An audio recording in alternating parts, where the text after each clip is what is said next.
बेहतरीन drama zero four के इस एपिसोड में आप देखेंगे कि इर्सा की जो फूफो सास हैं यानी कि कमाल की फूफो जान है, वो कमाल को अपने घर फ़ोन करके बुलाती है। इस पर वो कहता है कि क्या हो गया फूफो जान, मुझे तो ऐसा लग रहा है जैसे आप मुझसे खफा हैं, आखिर क्या बात है, आप इधर क्यों नहीं आ रही हैं।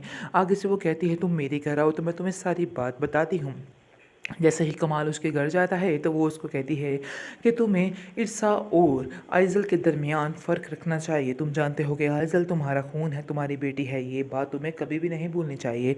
आगे से वो कहता है कि आपको किसने कहा कि मैं ये बात भूल गया हूँ, मुझे पता है और आइज़ल से ज़्यादा प्यारा मुझे कोई भी नहीं है। इस चीज़ का आइज़ल को भी खूब अंदाज़ा है, लेकिन मैं इरसा को भी पीछे नहीं छोड़ सकता हूँ, ये बात आपको भी समझनी चाहिए।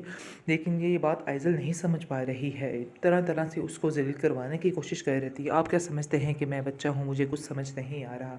मैं सब कुछ जानता हूँ और सब कुछ समझ है मुझे कि आखिर हो क्या रहा है, चल क्या रहा है। ये अलहदा बात है कि मैं बोल नहीं रहा हूँ। बेहतर यही होगा कि आप भी आइज़ल को समझाने की कोशिश कीजिए और उसके कई केस पेश थे उसे भी, और उसे भी इस घर का फ़र्द समझे, लेकिन वो ये काम नहीं कर रही है।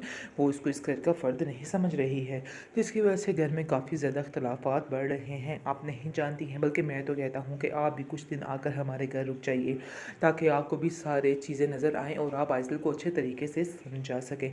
इस पर वो कहती है कि आइज़ल को समझने की ज़रूरत नहीं है, बल्कि तुम्हारी बीवी को समझने की ज़रूरत है, इसलिए तुम्हें उसे ही समझना होगा। उसे समझोगे तो फिर तुम्हारे लिए बेहतर होगा, वरना मज़ीद मुश्किलात और बढ़ सकती हैं। तुम आइज़ल को तो जानते ही हो, वो बिल्कुल भी उसको पसंद नहीं करती, और ये ना समझना कि इरसा उसको पसंद करती है, इरसा भी उसको बिल्कुल पसंद नहीं करती।